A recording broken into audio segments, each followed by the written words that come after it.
Hello guys, welcome to science with Edu Kartik. और आज हम शुरू करेंगे अपने न्यू सेल ऑर्गेनली से, जो कि है गोल्जी बॉडी। इसे गोल्जी एपरेटस भी कहा जाता है। ओके, तो जो ये गोल्जी एपरेटस या गोल्जी बॉडी है, इनका सबसे पहले हम इंट्रोडक्शन करेंगे। तो देखो ये दिखता कैसा है। ये एक टाइप से एक फोल्डेड मेम्ब्रेन, जैसे वाईफाई देखिए आपने, वाईफाई का 3D स्ट्रक्चर।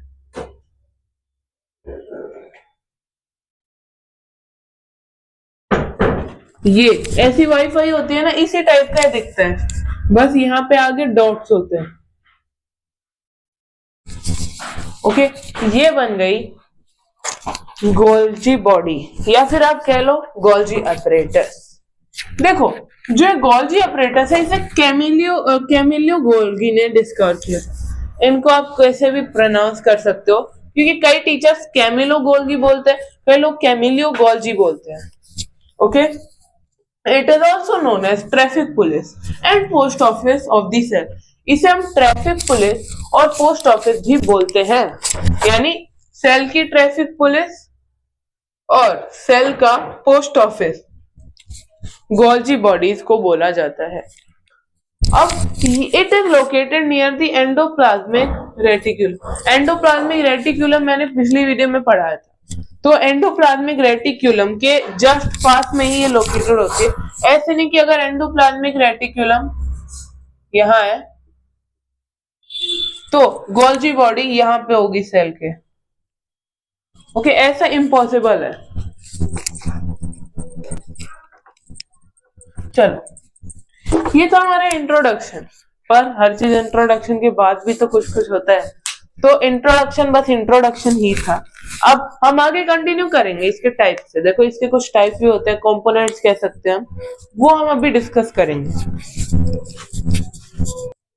आगे करने से पहले एक इंपॉर्टेंट पॉइंट बता देता हूं। देखो, जब ये जो गोल्जी अपरेटस है, इनकी फ्रीली डिस्ट्रीब्यूटेड सब यूनिट्स, मतलब एक तरीके से जो इधर उधर फैली हुई होती है, उस टाइप की सब यूनिट्स को गोल्गी बॉडीज में हमें कहते हैं डिक्टोसोम्स। मतलब ये एक टाइप की गोल्जी बॉडीज ही होती है, बस इनको नेम दूसरा दे दिया गया क्योंकि इनकी फॉर्म बदल गई। और ये प्लांट सेल्स में पाए जाते हैं, यानी सिंपली अगर आप मानो तो प्लांट सेल में गोल्जी बॉडीज को गोल्जी बॉडीज ना कहकर डिक्टोसोम्स कहा जाता है।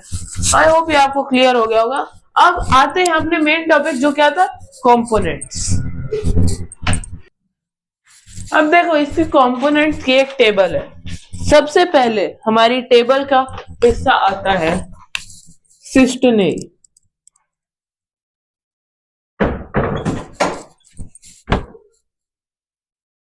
सिस्टोनेई। ओके, दूसरा क्या आता है, ट्यूब्यूल्स। इस सिस्टोनेई और ट्यूब्यूल्स हम पहले भी पढ़ चुके हैं। यस, हम किस में पढ़ चुके हैं, ये ईआर में, एंडोप्लाज्मिक रेटिक्यूलम के अंदर। अब तीसरा देखो, तीसरा हमारा यहाँ पे आता है, जो है वेसाइकल्स। अब वेसाइकल्स एक सिंगल टाइप के नहीं होते, वो दो टाइप के होते हैं, एक transitional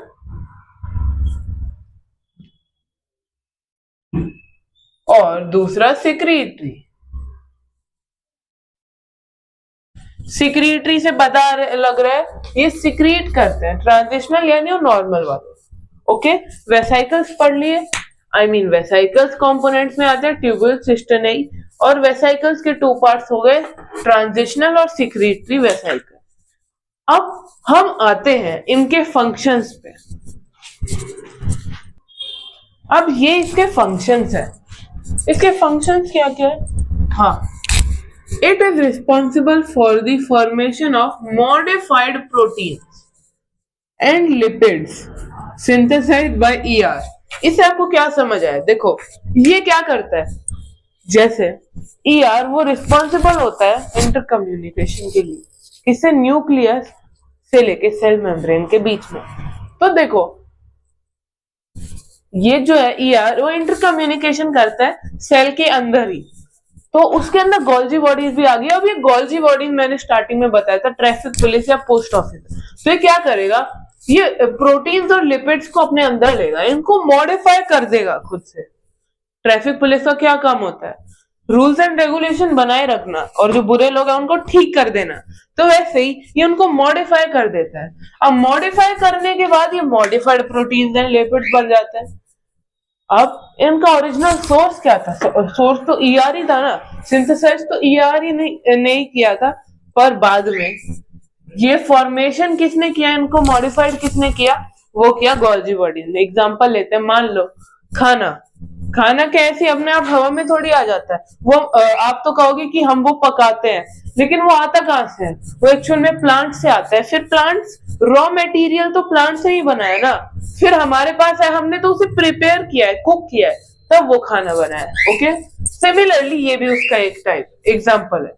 some of Golgi and vesicles form vacuoles and lysosome, यानी कुछ गोल्जी बॉडीज के जो वेसिकल्स होते हैं, ये वाले इस टाइप के छोटे छोटे, ये जो गोल गोल होते हैं, ये क्या करते हैं? वैक्यूल्स और लाइसोसोम्स भी बना देते हैं। ठीक है, अब it is responsible for the synthesis of cell wall. ये सेल वॉल का सिंथेसिस के लिए, सेल वॉल मटेरियल के सिंथेसिस के लिए भी रिस्पॉन्सिबल है। मतलब सेल वॉल को ठीक करने, बनाए रखने का काम जो करता है, वो मटेरियल कौन प्रोड्यूस करता है?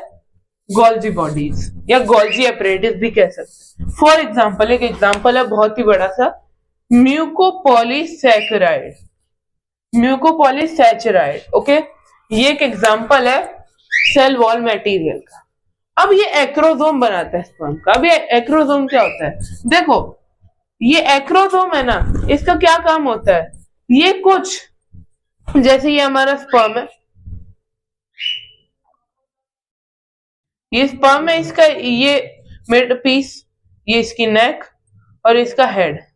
अभी जो हेड है इसमें ये प्रेजेंट होता है। ठीक है, अब साथ में ये जो एक्रोसोम है, इसका क्या काम है? जैसे ये ओवा है, इसके अंदर ये एक्रोसोम जाता है ना। तो इस एक्रोसोम, ये अगर ना होगा तो ये ब्रेक कैसे करेगा स्पर्म एग के हार्ड कवरिंग को? इसलिए इसके अंदर एंजाइम्स प्रेजेंट होते हैं। इस एक्रोसोम में एंजाइम प्रेजेंट होते हैं, जिसकी वजह से वो इसे डाइजेस्ट करके इसे ब्रेक कर देते हैं।